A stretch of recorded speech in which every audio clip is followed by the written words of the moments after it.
Tere! Aeg on kallis, alustame kohe. Läheme kõigepealt Nõkku, kus toimub 5 kooli võistlus. Meie koolist läheb 2 tiimi meeskonnavõistlusele pluss füüsikud, matemaatikud, keemikud oma võistlustele. Ja siis tagasi tulles küsime Grete-Mailt, kuidas ta hakkab oma last kasvatama. Head vaatamist! 215, igast võistkonnast 2 liiget palun, füüsikalahendajad, õpetaja Eve, e-proovi 215.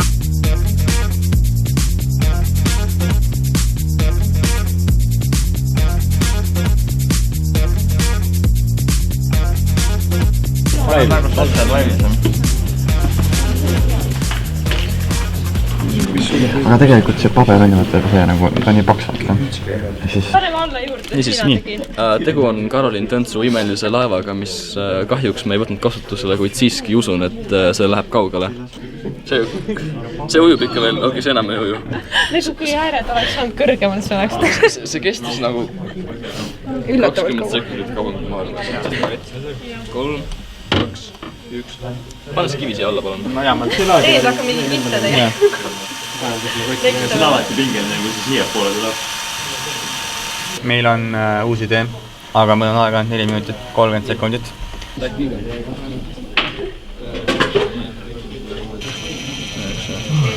nüüd ta peaks läbi tõmbama, kus võiks kukkuda. Mis on praegu sellega katsutada? Okei, ma... Palju see oli? Umbes 10 sekundit. Ma arvan, et te kõik tahaksite sükest äratuskella saada hommikuks. Lootused on kõrged, oleme saanud igal ülesandel Peaaegu et oleme läbi saanud. Esimene ülesanne oli teha ära... see oli laeva ülesanne. Pidime tegema paberist laevad, miks siis paneme kuusa peale, tegema kaubalaeva. Teiseks ülesandeks tuli ehitada äratuskell käepärastest vahenditest, milleks oli umbkaudselt puur ja paar kivijanööri ja lusikas ja ämber. Me arvutaksime, me saaksime miinuspunktid, aga tegelikult saame 0 punkti. Loodetavasti. Aga läheb hästi, sest 2 ülesannet on veel ja siin me võidame kõik ära. Tunni 40 jooksul 2 ülesannet, esimene on pikem, teine on natuke lühem. Ja mõlemast võtke rahulikult, tähtis on nagu ikka soorituse tulemus.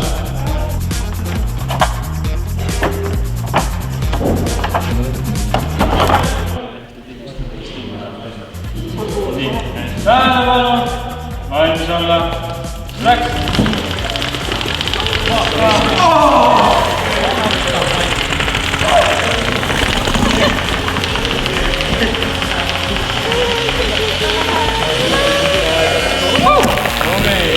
Ta liigub. Praegu mängib rolli, et kontroll läheb 2 minutit. Stiili punktid. No, palju siin paberid on? 7! Ja mitte kilo siin peal on? Oota! 18? Võib-olla ma ei tea. 18 või? Ma ei tea, ma ei tegelikult ei Nii, lugupeetud! 18 kilo! Ütleme siis nii, et alguses siis on vedama ja pärast siis on pidama. Täpselt. Alguses me ei julgenud riskida, me saime haledalt pähe, aga lõpus tegime teistele haledalt pähe. Ja kokkuvõtted kohta veel ei tea, jah? Kokkuvõtted kohta veel ei tea, aga ütleme, et võiks tulla kuskil sinna keskele. Me läheme sööme praegu kõud täis, miks siis läheme observatooriumisse.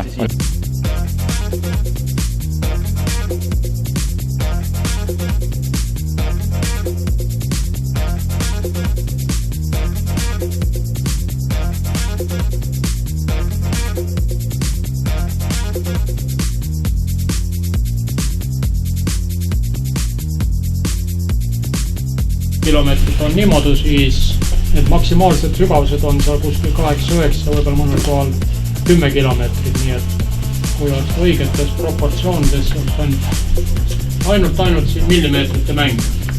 Nii, aga seal mukas on üks tõeline kosmiline objekt, mida võite peaga katsuda. Kuu aja pärast saab siis 73 aastat. 5 kooli võistlus on juba aastaid toimunud. Nii, alguse sai ta juba 55 aastat tagasi. Tänavune oligi 55. kord. Ja Tamme gümnaasium on tegelikult osa võtnud minu meelest 54 korda, aga mina olen olnud Tamme gümnaasiumis töötamise ajast selle asja juures, seega siis 88-ndast. Samas ma tean seda, et on juba enne mind sellest osa võtnud meie direktor Ain Tõnisson ja Tuuli, õppealajuhataja Tuuli, siis nad esinesid üksteise vastu. Tamme kool ehk tolleaegne 5. keskkool oli omal ajal ikka täiesti võrdsete seas. Paraku praegu on enamasti jäänud 5. koht meile, aga üldarvestuses. Aga algusaastatel oli ikka igasuguseid kohti ja kõikides ainetes. Mina mäletan kõige viimast 3. kohta keemias. Ja ma arvan, et keemia oli kõige kauem nii-öelda konkurentsis. Tahapoole jäämine, keegi peab tegelikult nagu nii 5 olema, eks ole. Et see tekkis siis, kui Treffner lõpetas ära põhikooli kasvatamise ja muutus täisgümnaasiumiks. Siis hakkasid ka Tamme koolist, ütleme need kõige tipud Treffnerisse minema. Enne seda olid nad lihtsalt enamasti siis 1. klassis saadik Tamme õpilased olnud või siis ka keskkoolist, eks ole, juurde tulnud väga tublid. Aga see murdumine tekkis siis. Kas me peaksime olema kuidagi kurvad nüüd ka nende viimaste aastate tulemuste üle või pigem on ikkagi meie jaoks vajalik seal osaleda ja käia ja mitte pead norgu lasta? Mina arvan, et pead norgu lasta küll ei tasu, nii nagu ma juba enne ütlesin, et ega keegi peab nagunii 5. jääma. Meie jaoks on ta kindlasti vajalik, sellepärast et õpilased saavad esiteks olla ja katsetada ennast teiste samaväärsete hulgas ja ega siis need tulemused siis nii halvad ka ei ole. Et meil on ikkagi ju täiesti selle nii-öelda üldtabeli 50 või siis ka nüüd, kui võtta need Ida-Viru meeskond juurde, siis 60 hulgas ju täiesti keskel olevaid tulemusi, ei ole ju paha. Füüsika tulemused olid Tammel, punktiskoor oli kõige suurem. See oli keemiaga oli meil napp rebimine, mingi 2,5 punkti, aga see oli minu jaoks väga hea. Kui lihtne või raske sul need õpilasi alguses leida oli, kes sinna üldse äärmiselt raske. Et mul käib füüsika olümpiaadikursusel, süvakursusel käib mingisugune seltskond. Aga see seltskond ei ole nagu täielik, et hästi palju õpilasi on neid, kes nagu ei jõua süvakursusele, kuigi ma tean, et nad on väga nupukad, sest et nad juba käivad olümpiaadikursustel, käivad matemaatikas, käivad keemias, mis kattuvad füüsika olümpiaadikursusega. Nii et siis ma tean, et koolis on tegelikult nupukaid inimesi, kes minu juurde kahjuks lihtsalt ei jõua ajapuuduse tõttu. Ja siis oligi niimoodi, et kuidas ma jõuan siis nendeni. Ja lõpuks oli ikkagi niimoodi, et keegi oli haige, keegi ei saanud tulla ja nii edasi. Niimoodi, et lõpuks ma pidin nagu nuiama õpilasi, tule ja too see punktikene ära, et see oli päris raske. Aga nüüd need õpilased, kes ikkagi siis õnnestus sinna saata, kas nad olid pärast rahul ja rõõmsad, et nad käisid? Seal oli päris mitu õpilast, kes said väga vähe punkte ja nad olid tõesti seal taga otsas. Et ma ei ole kindel, kui õnnelikud nad seal olid, et nad seal käisid, aga ma loodan, et mingisuguse nagu kogemuse nad said. Mina olin kindlasti väga õnnelik nende üle, kes seal nagu tagaotsa punkte tõid. Sellepärast, et esiteks see oli, nende jaoks oli see eneseületamine, et nad üleüldse sinna läksid. Siis nad said sealt tegelikult sellise eksami kogemuse ja tegelikult on olümpiaadi ülesannetega on alati niimoodi, et olümpiaadi ülesandeid 100% lahendada on praktiliselt võimatu. Olümpiaadi ülesande sa ei võistle mitte kellegi muuga kui iseendaga. Sa kas saad need punktid või sa ei saa need punktid. Need punktid, mis sa saad, suurepärane. Need punktid, mida sa ei saa, see tähendab seda, et sul on arenemisruumi. See ei tähenda seda, et sa oled mingisugune rumal või midagi. Praegused 10-ndikud, praegused 11-ndikud, kes tahavad järgmine aasta võib-olla osaleda või mõtlevad, et äkki viie kooli võistlus oleks tema jaoks. Kas saab kuidagi juba praegu valmistuma hakata selleks või kuidas sinna võistlusele üldse saab? Võistlusele saab sellisel juhul, kui ma olen teadlik tema füüsikaalastest võimetest, et kuna ma kõiki õpilasi ei õpeta ja isiklikult ei tea, siis on mul mõnikord nagu, on ka selliseid talente, keda ma üles ei leia. Kuidas on võimalik viie kooli võistlusele saada, on näiteks juba praegu küsida minu käest, meil on viie kooli võistluse füüsikakogumikud, ma saan neid anda, seal on lahendused ka, saab juba vaikselt natukene harjutada. Kui seda motivatsiooni iseseisvalt kuidagi mingi füüsikaga tegeleda, seda ei ole, siis septembris, kui mina saadan kirja, et tulge füüsika süvakursusele, siis palun tulge füüsika süvakursusele, et ma saadan küll neid kutseid, et see oleks väga tore. Või siis, kes tahaks nagu osaleda süvakursusel, aga ta näiteks käib matemaatikas või keemias, siis seal on alati kompromisse, me saame teha mingisuguseid asju, käib üle nädala näiteks, see on juba väga hea. Oletame, et mul tekkis huvi, kas on juba teada, kus ja millal järgmine viie kooli võistlus toimub? Jaa, minu meelest on järgmise 5 või 10 aasta need toimumiskohad on välja nagu loositud, aga kus kohas järgmine aasta toimub, ma ei tea. Seda tuleb kelleltki targemalt küsida, küll see selgub. Füüsikud, poisid või pigem tüdrukud?